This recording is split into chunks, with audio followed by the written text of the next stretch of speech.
right? We all know that 2023 may have been a challenging year for many, but there are also many that are also finding a tremendous amount of success with what they're doing. And so Ranjani is gracious enough to come on and share. I've got a few questions. So let's jump in. And then again, if you guys have questions that I haven't asked, or we'll just kind of see where this conversation leads us, I'm super excited for this. So let's jump right in Definitely. here. All right. So tell me about yourself. Where are you from? How did you get started in real estate? Sure, definitely. First of all, thank you for having me, Dan. It was a really, pleasant email that I received. And I was like, yeah, I would love to, share my story and, give my 2 cents about what we can do differently to stand out in this competitive business. So, a little bit about myself. I'm Ranjani Ravi, and originally I'm from India. So I came to United States in 2011 for my master's degree in environmental engineering. So, back home, I'm pretty sure you would have some Indian friends and they would have told you you have only three options to be a lawyer, doctor, or an engineer back home. So, realtor was not even an option, like by very, very far means.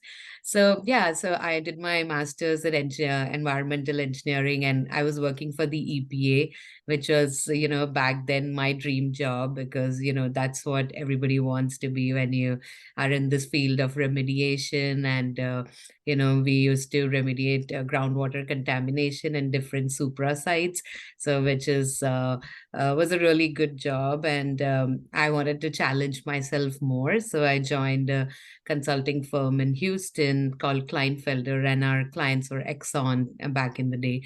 So that was like going well, everything was great. So in 2015 I got married, and my husband, he got a job in Seattle in Microsoft. So we were just married, and my family was like, you got to be together, you can't be in two different states and all of that. And so they were like, just take whatever job you get and move there.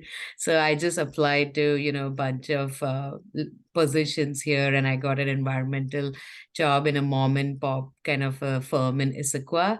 So I moved here, and things seemed to be going fine. But like it was a very different environment. I found out that the opportunities were not the same as back in oil and gas in Texas. And I had night shifts, and I was in Clallam for days on end and all of that. So I was like, I think I want to look for something else. Like, I don't know if I want to do this forever. And it was a funny story. I met one of, a realtor friend, like a friend of friend at a New Year event. And she was like, maybe you should think about real estate. And, EPA was having all these cuts and everything. So the job didn't seem like, long lasting. So I was like, the very next day I went in, enrolled myself in Rockwell in Bellevue. And I was like, I'm gonna do this. Now, So, you had mentioned there's kind of a stigma around real estate agents, and oh what they say yeah, about in India, like doctor, lawyer, or engineer, and here you right. were choosing what? Why is there a stigma around real estate agents in So, to answer that question, it's important to kind of understand, like back in India, real estate is a very thriving business, but it's not well monitored or regulated. Like it's very, anybody can do it kind of a thing. So it's only based on just your connections. And, so even if you go to a shop down the road, and that person might be like, hey, I know a home that's going to come for sale, you want to buy it? And he could be your realtor. Right. So it is a very shady kind of a business in some I hear places. you. And a lot of, the people who actually are good at it are usually kind of having a lobby, and, they are almost close to a gangster, if I would Oh, say. wow. So they have political connections, they are Yes. lawyers, and they have that clout. And being a woman in real estate in India is like, I knew of somebody who joined a business like that, and her colleague kind of got kidnapped. I'm not even kidding. So What? Oh, wow. yeah, it's very unregulated. So So my parents back home are like, are you nuts? Like, you should just go back and apply to other jobs and, stop doing this. Like, they thought I will do this for a while and I will run out of, interest and I'll go back to my previous job. So it took them a really long time and they needed that affirmation from many different people to know that, this is a good job, this is a legit job, and I'm like truly loving what I'm doing. So I would purposely take them to all my, client invites, housewarmings, and things like that. And when they hear it from them that Ranjani did a fabulous job, we're so happy in this home, and she was amazing, and all of that, then they would come back and like, yeah, that looks like you're doing something good there. That's so good. That's awesome. And I love to hear that success story. As you looked at going back to your career, you started in 2016, is that right? Uh, I got my license in 2017. Yeah. So, 2017. Okay. yeah, yeah, So yeah. 2017, Mhm. and I looked at your numbers in 2021. You did close to 100 homes, if not over Mhm. 100. And then, Right. so here's what I want to kind of unpack. And Mhm. I know I emailed you some questions, so but Right. I like these conversations to kind of Oh, go yeah, totally. where we're thinking is like, how Sure. do you go from getting started in real estate to selling Mhm. 100 homes literally Mhm. 4 years later? Walk me Right. through the early So, process. I want to know the early sure, process because we have a lot of people that are definitely. like, hey, I can get to 12 or I can get to 24, but talk to me about that early process. Right. So I feel definitely, the timing was helpful, right? Because I'm like, I turned 34, and when I've started back like 6 years ago, that was the time when most of us, including myself, we were thinking about buying a home, right? Like, you are in a good place, you know the area well. So because when I first moved here, I had no friends, literally. So all my friends were like my husband's friends, and none of them were married. I was like the only, married. We were just the married couple in our group. So everybody was kind of starting out. So it was a perfect time because, I got my license and one of our friends was getting married, and he's like, hey, I think I need to buy a home. And I know you have not sold a single home, but, I'll trust you with this, and we'll see how it goes. So I think my USP was I love to be thorough. Like, I know Mm. that I'm not in this market selling tons of homes, but I literally, used to read the contract like twice or thrice a day. I'm not even kidding. And that's where I loved Keller Williams. I joined Keller Williams in Kirkland, and we used to have like a contract class, every Monday or Wednesday, I can't remember. But it was so helpful because, I would know each and everything. So, and being an engineer, I'm like, I want to know what I'm doing thoroughly, like whatever it may be. So I'm a very risk averse kind of a person. So I don't want to get in trouble or get my clients in trouble. So that became kind of my strength. So even though I was new, I was making my clients ask all the right kind of questions, whether they would go to open house or any place, right? Like, so actually realtors were asking them like, who is your realtor? Because you seem to be a first time home buyer who knows a lot more than an average home buyer. So that was really helpful. And So let me unpack this a little bit. Is what sure. you said is that your knowledge of the contracts, you Hmm. then you then actually taught your first-time home buyers, Yes. hey, Yes. you need to know this because this is important so that when they showed up at an open house and another Hmm. agent's kind of trying to grab a hold of this client, they're finding Right. out that this specific client is well informed and has a really good real estate agent. Definitely, definitely. Good. So, because as you know, open house is the best way for, agents to get other buyers. So they definitely, try their best to see if they have an agent or what's happening. So you want to arm them with so much knowledge, right? That they don't feel comfortable looking elsewhere. Yeah, So I like that. I yeah. like that. So how do And you that go needs to from be done in the beginning itself. So I have a very elaborate, a buyer presentation, and that's where we discuss all of this because I know agents want to be always looking to find, clients, but I feel as they are vetting us, we are also vetting them in a way, because I want to find out in the beginning itself, are we going to be a good fit, right? Because I don't want to spend my time and energy with somebody with whose, our plans or different things don't align. So obviously, when I was starting out, even now I wouldn't call myself picky, but it's about making sure we align and we love working with each other, because it can be a long journey. Because just today I was able to get a client under contract who was working with me since 2017. Oh wow. Oh wow. But you guys were in alignment, right? You had no Yeah, we were problem. in Yeah. alignment and we know what we wanted. So there was some breaks and gaps, he was like, oh, and he was definitely one of my toughest clients. Like he would say that to me. Even today, he messaged me, I know I have been the toughest client and have been so difficult, but I'm so glad because I got the home that I, waited for like last 6 years, like literally. Yeah. Yeah. Tamara just commented, she loves it. Arm them with so much knowledge that they Mm-hmm. don't feel comfortable going anywhere else. That's Mm-hmm. so Yeah. good.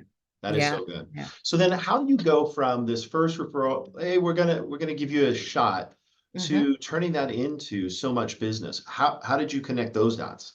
So next thing that I did was I learned pretty early, again, thanks to Keller, that you have to do open houses. Like, unless you have like a great sphere of influence, like you need to find people somewhere. And I thought open house is the best way to do that, right? What better way to find people who actually want to buy homes? Because we are literally sitting there and people come through. So I used to have, and I'm better off, one-on-one rather than doing cold calling and trying to, everybody has their comfort zone, I would say.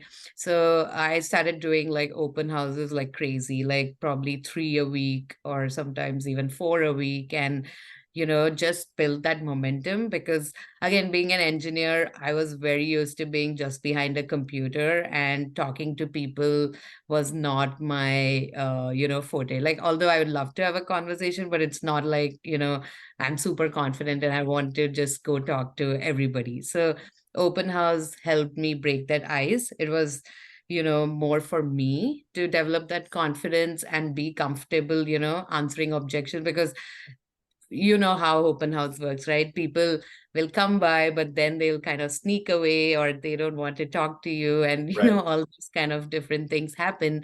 So that's again where knowledge is power, right? So I would have like a full-fledged CMA, what all homes are in the market, and kind of like a full rundown, and also do like a analysis. Like everybody loves to know, ask this question, should I buy now or wait for later? So it became like a place to meet people and not just try to, tell them, hey, you need to buy this home or that home, but it became like a nice way to connect and tell them that I could be a resource who you can lean on. And it's not like, you have to take me as your agent, but I would be able to share all this data. And, given our client profile, like people love seeing charts and trends. So that was a very nice way to, get them hooked to me and Now, not did you feel do like that I'm in the the one open house following. setting? Did you do that in the Yes, open house yes. setting? So So you had trend with you graphics was charts and trends? Uh-huh. exactly. So trend graphics was really helpful. So I would kind of, make some charts in advance and keep them handy. And once they would say that, I don't like this home that you're showing, but if there is something else, or this is my criteria, or things like that, I would have like, options to show them right away. And kind of sometimes do a buyer presentation right there at the open house. Like it has happened sometimes that I'm so busy with some clients and people are walking past, but I know that these people like me and I like them. So let's just, take it to the next step, right? Rather than telling them, hey, I'll give you a call or I'll call you after the open house. That doesn't work. You need to convert them then and there. What does that look like? Taking it to the next step right then and there. What does that look like? So basically, it would be almost like, giving them lender options, giving them options to call their lender, and also kind of showing them the MLS and filtering out some homes and saying that, hey, you didn't like this home, but look, these three homes seem to be, in your budget and in the locations that we talked about. So why don't we meet, Tuesday afternoon and go check them out? And you Because you mean need you're doing that while they're there in the open house with you? yes, Okay. yes, Okay. yes, So yes. basically ignoring some of the others that haven't connected, Right. because you know you've connected with these people. Correct. Well, we do say hello, and Yeah. I'll be like, hey, just hold on. They have a question. So it's not like I'm like in my own world, but, not letting them go for in the hope of getting somebody else. Okay. So what's your mindset at this point in your career when you go from, okay, now I'm starting to string together quite a few here, Right. where you instead of freaking out, because a lot of Hmm. people kind of freak out because they have so much business, to being Right. able to keep it all in front of you in order to be able to Hmm. service people at the level that you want to, so they go, Yes. hey, she spent time with us, she went over this. How does your mindset shift from just a few deals a quarter to many? So I definitely, if it's good or bad, I am like super into my business, right? Like it's my baby, and I had to defy a lot of people. So it's like I cannot let this fail. So it almost became like a sink or swim. I know a lot of people who start off part-time into this business, especially if they have a job. So they had a layoff in my company eventually after I got into Rockwell and all that. So I had to let go of my environmental job. So this became my, everything. Your So sink or swim moment, right? yes, Yeah. yes, totally. And I think that's the only way to thrive in this business. If we always have that, I can go back to this, or, somebody will support me, you are not going to go into that, beast mode, as I would like to call it. And honestly, it's not that hard. Like I feel working with the right people, I can make, 20, 30 deals happen easily. Like it's not an issue at all. It's that one sore thumb or one bad transaction that can like literally take all your energy and, literally make you feel so nervous about real estate that you think twice before talking to that next client. So, and having those systems in place. So I have my system. So I have two showing agents. Obviously, I cannot be there everywhere. So I have two showing agents, one transaction coordinator, and one virtual assistant. So it's Now, let me just go back to this is at what point did you say I need a showing assistant? This is not, Mhm. I can't So do I this. realized that pretty early on, right? So I added them in right away, like maybe within the first year of business. Okay. So my model is obviously I like to be with my clients as much as I can because I enjoy it. Like I don't want to be that agent who has never seen and they're like, oh yeah, we talked to her on the phone, but we don't know how she looks and we have never met her, right? Because I've spoken to some clients who have never met their agent because I don't know, they don't want to meet them. But my goal is to be in front of each and every client of mine. So the buyer's consult is a must where we meet in person despite COVID, right? We did some of them on Zoom, but I like meeting them in person because you get that vibe and you meet them. It's a totally different thing. And once that is done, I do go and show them, at least the first maybe 4 or 5 homes. And sometimes they love the home that they first saw and they just want to make an offer. So it's happened many times like that. And sometimes I can realize that they are going to take some time, so I go on a showing with my showing agent and introduce them that, hey, I'm going to be your first point of resource, but this is another agent, Leah or whatever the name may be, and she's equally knowledgeable and she's going to help you out, and you get two of us, For the for no same cost price. Yeah. booking. Yeah, exactly. Yeah. So something like that. And, I make sure I literally vet my showing agents and make sure, even though they know maybe all the answers, but they're like friendly, approachable, kind of, keeping my persona in mind so that they don't feel that they have been, sidelined or sent with somebody they don't like touring. So that's very important, And right? at what unit count was it time for that showing assistant? Could you repeat that? At Sorry. what unit count? Like when you were like, okay, So at this I think after the end of first year, so first year I okay, sold around 30 homes, 30. right? So Okay. and the first end of first year, I knew that this cannot be done, solo. Like I always thought about a team, but I've been fortunate to have a lot of mentors in this business who have had teams and grown it big and they diluted it and all of that. So Mhm. they told me time and time again, don't go for a team and, just keep your value, be the face of your business, and you don't have to have 20 people, right? Mhm. Right. So that zaps a lot of their energy. And, when the market turns, you are not able to produce that much and give your team, enough, right? You can't Yeah. be the rainmaker in a tough market. Yeah. So, yeah. And I know Jason. So, Jason, I have known for a long time. Nice to see you. Yeah, I just realized.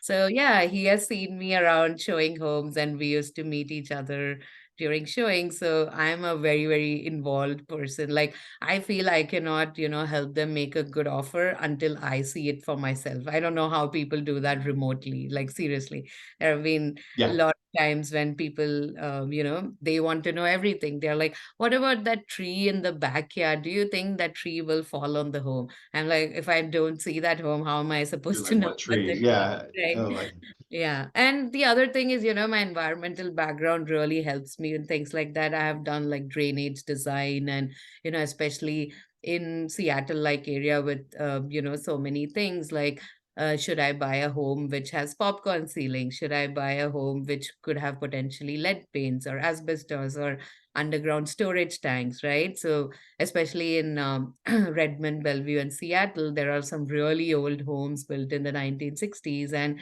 I feel a lot of the agents, well, I'm not blaming anybody, but again, it's my niche that I know more about these things and I can tell them, from my personal experience, how to navigate those kind of homes or how to probably even stay away from them. yeah. So for you, when you decided to kind of create that leverage, oh, I know what I wanted to ask you is what percentage of your business comes from where? You said open houses, that's one. Uh, Correct. uh, Social media. Social media is okay. really big one. And if you guys are interested, I recently did at the mastermind presentation of how social media has helped my business. Mhm. So, if you guys are interested, I would love to do that at some point Yeah, for we you. could do a topic on that. That's something that we routinely do is we do different topics. So yeah, I would Right, love to do that. So you've right. got a percentage coming from social media, right? Yes. So And that's a big chunk it because I is. would like to say that, I started into coaching early. So I used to do the Tom Ferry coaching, which kind of gave me a good head start. I'm not continuing that now, Mhm. but it gave me the, confidence to do more of social media. So I have my like own YouTube channel where I post videos about things which are relevant to my buyers. Like I want to add value. All of us want to add value, but it's, what kind of value do you want to add? Like I don't want to do those repetitive topics like, hey, you need to have, a lender or that's good, but what about, how to be underwritten and be prepared? How to, probably make sure that your debt to income ratio is like under a certain percentage, all of that. So being a little bit extra prepared than Mhm. an average buyer who is probably not used to our Seattle cutthroat market competition. So being ahead of the curve, like I've already started preparing my future buyers for 2024 market, right? Mhm. So that way when it comes to that point, they are not learning those things that day. They already know what to expect, and that's what helps in a multiple offer situation, right? So Yeah. you staying ahead of the curve. So how many active buyers are in your pipeline now? So I would say it's between 10 to 15. 10 to 15. Okay. Yeah. Yeah. Good. And you're probably moving those along pretty quickly, right? They're not, Right. I Right. mean, like you said, the one from 2017 that's still in That it, but was you've got an a few. outlier. That But was an typically, how outlier. long do they spend in your So pipeline? usually, so that's where I feel again, going back to the basics. So going to doing a really good buyer presentation helps you cut down that time. I have calculated, like I have done my research where buyers I didn't do a presentation with versus the ones that I did with, I was able to see that their buying time reduced almost by 60%. So I would say on average, I'm able to find my clients a home within 30 days. 30 days. Okay, perfect. So you've got well-educated, well-prepared buyers coming Mm. from open house, from your referrals from Sphere of Influence, right? Correct. Yeah. And then And you said social media. So social media open houses. last year I did 80 million in sales, out of which 34 million was from social media. 34 million was from Yeah. social media. So Yeah. what is the number one biggest thing that everybody here should do on their social media in order for them to start to compete with you? Be authentic. That's the Right. only thing I would say. Be authentic. Everybody can see through you, and Hmm. you can't continue doing this if you're not being yourself, right? So if you have to make like, I tend to put out like 2 or 3 videos a week or twice a week or whatever the number may be.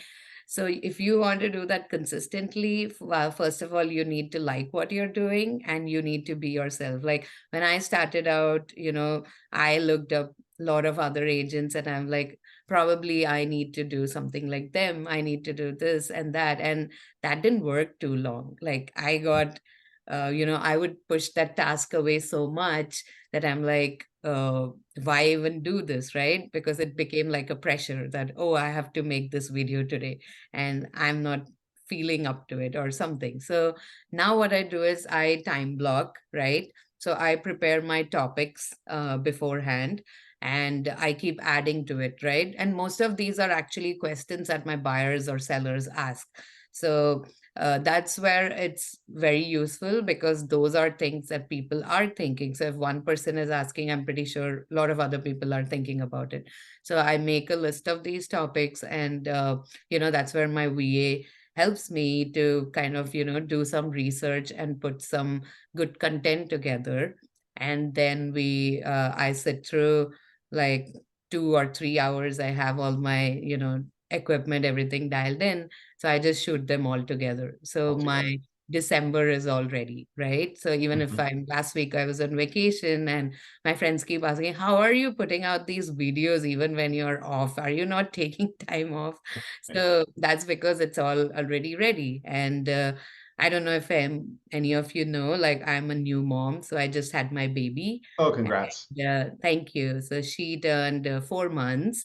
Mm. So yeah, so that was the other thing. Like, when do you get back to work? This is something, all of us women, especially, deal with because at one hand you have your business, but at the same time, I don't want to be away from my, the most precious time with my daughter. So I think planning is the key. So I had planned in a good way before I had her to kind of know that things will keep moving even if I'm not, present every day. Yeah. Okay. So I want to ask you, looking forward at the future, I know that you're very buyer centric, right? Yes. Yeah. What is your biggest challenge Yeah. for you moving forward? So that's a great observation, and that has been my biggest challenge. So so I did try. Like I'm pretty sure all of us do want sellers, right? Sellers are like the main way to get more buyers and so many other opportunities. So, but what I felt was I tried like doing the door knocking.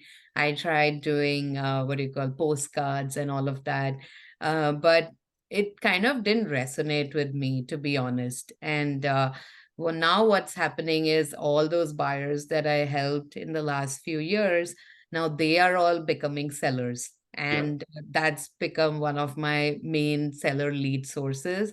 I think it's one of those things when you get in early, you kind of get pegged as a buyer's agent or a seller's agent. Like a lot of times I've had sellers tell me that, oh, I would have loved to have gone with you, but I thought you are a buyer's agent and you help only Mm, buyers, mm, right? right. So that's something that I've heard many times. It's not because, I'm not a good listing agent, but because they thought I sell so many homes as a buyer's agent that I may not be selling as a Yeah, it's seller. the story you weren't telling. Danny, you have a question? Yeah. Ranjani, I just wanted to circle back on the open houses. Yes. I'm curious to know about your process on picking out your open houses, as well as what your process looks like to prepare for your open houses. Right. That's a great question. So now, most of the time, the open houses I do are the listings that I have. So that's a different thing. But when I have to pick open houses, obviously everybody loves to, get the new listings, right? So I used to literally wait on Wednesday, Thursday when we would get new listings and call the listing agent, right away and ask them if I could host an open house. And honestly, at some point, that was a challenge in itself because, some brokerages are like, we will let only our people do our open house and all of that. Then, which doesn't seem make sense to me, honestly, because when you would love for my buyer to put an offer for your home, why can't you let me do an open Of house? course. Yeah, I think So, yeah, it's pretty short-sighted. There are some agents out there like that, but right. if you're persistent, right, you will Exactly. find So them. you will find that. So that's the step one where you want to find a new home in an area that you know. Like, I don't want to go because mostly I sell on the east side. So I don't want to suddenly go to, I don't know, say Makulti or someplace and say, I want to do an open house here, right? So you want to find it in an area that you know well, where you know the elementary schools, where you know the ratings, where you can talk about that area like it's your own, right? So that's when you feel confident and you can add, convert those buyers. So So then your preparation process and all that. What about that? yeah, so preparation, honestly, I try. I would love to say that I go hand out flyers to all the neighbors and ask them to come. I have tried it maybe once, but it has never worked that I was able to do all of that. You could So get more listings that way, though, maybe, right? exactly. Yeah. Exactly. So that's why I don't have more listings, right? So I Right. have to work on some things. So yeah, so I would basically go, an hour before the open house and just go kind of talk to all the neighbors and tell them that, are you able to hear me? There Yeah, was yeah. some, yeah. So I would go talk to the neighbors and tell them that, hey, in the first hour of the open house, we are having kind of like an exclusive for just the neighbors. Why don't you guys come over and see? And most of the time, it's the neighbors who are super interested, right? They want to see what these clients have done in terms of upgrades or how their plan is better than the neighbors. So Hmm. they definitely do tend to come and, they take a look and all of that. And during the open house, like I would put up my iPad, which would have like all the homes that I've sold, like on a carousel kind of a thing. It's like a presentation that I made, and that will kind of keep going through. So I usually keep it in a nice spot like the kitchen or someplace. And it's not like I'm standing right next to it showing that, hey, I sold these. So it's kind of like that subtle approach where it's somewhere there in the home, which they would not miss, but it's about me, basically, Mhm. like having helped, these many buyers and all of that. Right. So, and as the person comes through, I don't go and say hello to them at the door. I let them come to me, right? And I tell them that please feel free to take a look at the home. And if you have any questions, I'll be here. And not following them anywhere around. Like you have to make them feel as comfortable as it can be and not be that salesy person. At least that's my approach.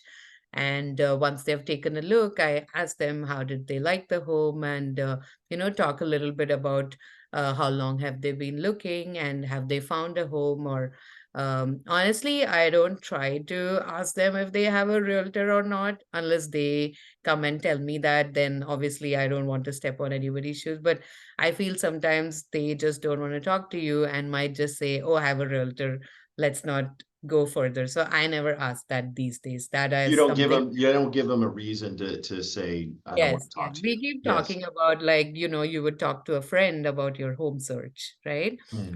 And then I would say, and I don't ask everybody to sign in. I feel people fill out, you know, gibberish stuff just to get away. So if we connect well and I have something to give them, like mostly I keep like the inspection report handy. I do a neighborhood report and, like, which shows like crime in the area, things that they can't get off the internet very easily on their own. Hmm. Hmm. Things like Now, that. you say you don't have them sign it.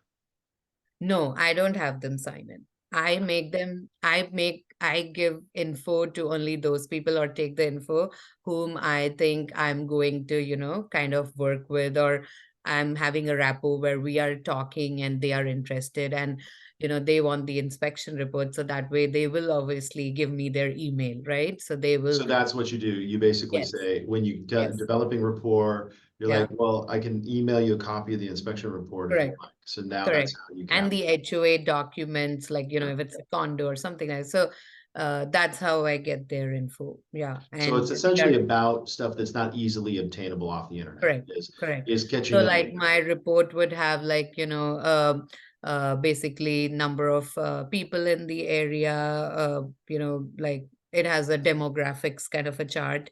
And then it would talk about the crime in the area and how the safety factor and all of that. Hmm. So that's something which, it's a paid thing through list reports. But again, that's not something they'll be able to find in Redfin or Zillow Yeah. or things like Yeah, that. you've got to have something that's a unique hook that they can't get Correct. from anywhere else. Danny, you got Correct. another question? This is your Yeah. last question too, Danny. You've already used them all. Sorry, yeah. No, you mentioned that you like to spend all of your energy with the client that you have the connection with, but the Right. ones that that kind of come and go, do you get their contact information? And if so, what does your follow-up plan look like for those guys? Mm-hmm. So as soon as the open house ends, obviously, like, you do ask them, uh, like what I meant to say when I say don't sign up is not like you have to sign the owners have asked, or none of that. I would just ask them, hey, this is like a sign-in sheet. If I'm giving out, these documents and stuff. If you're interested, just sign up. So soon after the open house, I would literally, in the open house itself, in the last hour, usually it kind of, gets slow, right? You get that period when things are not moving. I would send them those emails out saying that we met at the open house and it was very nice talking to you. I'd love to help you moving forward.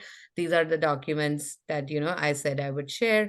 And let's set up a call, like a buyer's consult via Zoom or in person or over coffee. Just give them 2, 3 options and my Calendly link, right? Calendly link. So essentially, Yeah, you are at that point, you've connected with somebody that you feel like you could work with. right, right, right. And your next step is get that buyer strategy session, buyer strategy Correct, session. correct. And Okay. sometimes, as I mentioned earlier, it may move quicker and you might be doing that buyer presentation right then. So it doesn't happen every time, but when it happens, you know that you have a solid You know client. you're there. And then you spend your time and energy on that. Exactly. Mavash, did you have a question? Yes. Hi, Hi. Ranjani. Yes, yes. Okay, so you said you have a very detailed buyer's presentation. Would you tell Mhm. us something about that? What you have in it, and like the Right. material in it? Right. So in the buyer's presentation, obviously, it's more about asking them what they want. So I let them talk the most during the presentation, right? So it's tell me more, right? That's my favorite line. Hmm. So you want to know as much about them rather than you telling, oh, I give this kind of a service, I do this, I do that, Hmm. right? It's not about you telling them. They know what you're how good you are, because a lot of the people, they do their research.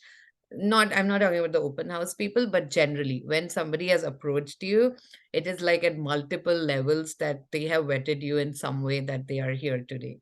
At least that's been my experience, right? So some might be a referral, but others are probably, they looked at your Google reviews or your Zillow reviews, or they talk to a friend of friend who, because many times I have found that even when you're helping other agents, like they might have their go-to realtor and they don't want to, go with you, but they have other friends that they are very happy to refer to you, right? So that's one of the important things that I found. So my presentation is detailed in the sense that, we talk a lot of things about them. It's all about them. Like, do you have a pet? And, how old are your kids? And what do they want? What do you want in if your ideal home is available to you? What would it look like? So trying to get as many of their wish list and the must-haves list, as I call it in my presentation, right? So that way, you are not missing any of those in between things. And that's where, again, because the devil is in the details. So you want to be that person who paid attention to every decision maker in the home, right? Not just filtering out like 3 bedroom or 2 bath kind of home. That they can also do with Redfin and Zillow. But if they mention specifically, I want that bed and bath on the main level, I want a gas cooktop, I want to make sure the exhaust is, all installed, and I don't want the cooktop on the island. Like things like these. Those are the things that I make a note of and I remember it, so that the next time we go to a showing, I'm the one pointing out saying, hey, you said, right, you wanted like a gas cooktop. So we are at Well, this. that's a big issue with me too. Like the gas stove, everybody, in our culture, we want the gas stove. This is a big Right, thing. Yeah. So right, just sometimes they love the house and the gas stove is the one that's not right, there. It's a deal right. breaker. So what do you do So with that? that's where I have a contractor already Okay. whose reference I have like handy. Like, hey, this is the person. I know there's no gas cooktop, but there is gas line in the home. And he can pull this from the furnace or from the fireplace, and you will have a gas cooktop even before, maybe within a week of moving in, right? Okay. So every objection comes with the solution. That's good. Same thing. Like I work with a lot of Asian clients, and they have this fascination with north-facing homes or And east. east-facing homes. So you might be the most logical person, but that might become like a point where they may say no to a really nice Oh home yeah. because of these things. So Done that, been you there. know so you have to just come up with tools. That's what I love to do. So I'm like, is it because of your religious beliefs, or you are worried about it's going to be a sunny home, right? So most of the times they'll say, no, I want the home to be bright and sunny. So I'm like, hey, this is an app called Sun Surveyor. Let's download it right now in front of you, and I can show you that this home, even though it's south facing, is gonna get sun from 8 a.m. to, I don't know, 2 p.m., right? So you are seeing it, I am seeing it. So let's go ahead, right? What's that So app again? What's it called? it's called Uh, Sun Surveyor. Sun's Aware. Sun Surveyor. I, survey. Can you type it in, please? yeah, I'll type it in the chat. Jason, while she's typing that in, what's your question? So on your buyer's agents, do you pay them per door or do you give them a commission? Right. So some of my agents like who have been with me for a long time, so we do like a commission split when, because some buyers take way too long and, it works out better. But usually I do per door, and it is like, $50 a door if it's within like a 10-15 mile radius. And if they have to go farther out, like, I don't know, North Bend or somewhere far from where I live in Kirkland, then it is, 60 or 75, something like that. Yeah. Awesome. Cool. Well, let's see. I don't think my last question that I have is, what's the plan for 2024? How is your business going to be improved or different? I'm sure you've already done your business plan, but what is your plan? So I think next year is going to be really interesting in the sense that, obviously we are already seeing the interest rates kind of coming down. And next year also being the election year, I think it is going to be, at least good in the sense that they are going to probably keep the rates low to encourage everybody to, buy, and they have been able to get the inflation under check. From 9 to November was around 3%. So everything is looking favorable in the sense, but at the same time, I'm warning all my buyers, if the rates come down, everybody's affordability is going to go up, right? So you are going to start seeing the multiple offers situation that everybody wants to avoid badly, right? They are like, I don't want to pay a penny more than another offer, kind of a thing. So then you need to be smart about it and buy the home within the first quarter. Like, don't keep waiting Yeah. and let the rates, they will come down, and that time you can be smart and refinance, but don't keep waiting and get into the bidding war, which, if we have all seen, 2021 and 2022 was so crazy, like Yeah. super crazy. So now is the perfect time, like, especially I feel a lot of my buyers are now going to upgrade, right? They all got their first home, now they have kids, their families have grown. So I think in the luxury market, that'll be a really good time to get in, where, because I see a lot of competition nowadays, even in that market. So, and don't go by the national news. Seattle is a super hyper local market. Don't read the national news and come and tell me that, prices are down and this and that, because I just faced multiple offer situation for a home in Bothell, and they had 7 offers. So what are Now, we and you doing already have about? your videos done for January, right? Yes. Yeah, they're all done for your social media. They're all done. So I everybody don't that's, do too many because I want to be relevant. I don't yeah, want to be talking about market stats, which I shot in November and Jan, but still, yeah, like the main ones that I think will be useful, like how to plan for 2024 is one of my topics. So that I have it already. Yeah. Yeah. all right, very good. All right, I and got I'm going to I open got a this quick up. We got 9 minutes for oh, questions. I got a Who's- quick question. Yeah, go ahead. Hey, so it sounds like you are pretty aware of your target market early on, of like Mhm. who your buyers were, or sellers, or your people. Mhm. Did you really dial that down in your business plan as far as like demographics, age, like job? Like it sounds like you work with a lot of high C's. Mhm. Like did you know that early on, and that's just what you focus on? So honestly, it was not something that I chose, very consciously, but it so happened that my sphere of influence, pretty much everybody works, at one of the tech companies, right? The Amazon, Microsoft, that kind of a crowd. So, and my, the kind of the teachings that I have, like in terms, which is a very data-driven approach, that kind of seems to sync well with them. So it just uh, became a fit eventually. So I wouldn't say that I look for those clients specifically, but the area that I serve, it kind of falls into that category. But It's a like the lot law of of my attraction, right? You're a right, but detail a lot of person, you're my an engineer. clients, Yeah. bought in Black Diamond, Lake Stevens, Monroe. So last 2 years, I was kind of all over the place. So at that time, I was not the kind of person who would say, "Oh no, I know only Kirkland and Bellevue,